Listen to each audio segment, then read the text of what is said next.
Sekolo se phahameng sa Pholosho jwale ke sebaka sa polao.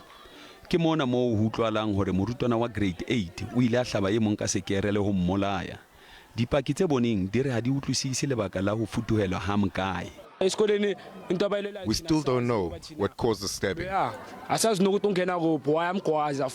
ho a hlaka hore sesosa sa polao ena ke eng. I'm saddened that after almost 1.5 hours, I don't have answers of what happened. What I know is accusations of drugs in the school, accusations of gangsterism, accusations of poor management. Ba leloko la ngwana eo ho utlwalang a entse ketso ena ba re ba maketse haholo. Mohlokomedi wa hae eo re kekeng ra mmitsa ka lebitso ka lebaka la hore ngwana a le dilemong tse tlase o mo hlalositse le ngwana ya thotseng haholo mme a sa bontshe matshwao a ho rata ntwa.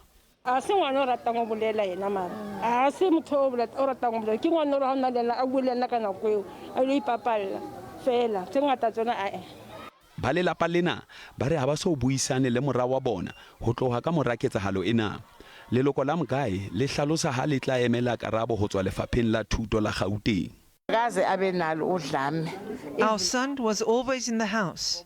We have never heard a complaint that he laid a hand on another child. Morutana enwa ya dilemo tse 15 o tla hlahella ka pele ho lekgotla la dinyewe la Wynberg ka Laboraro o qoswa ka polao. Ho sa le jwalo morutana e mong o ile a bolawa Mpumalanga ke morutana e mong.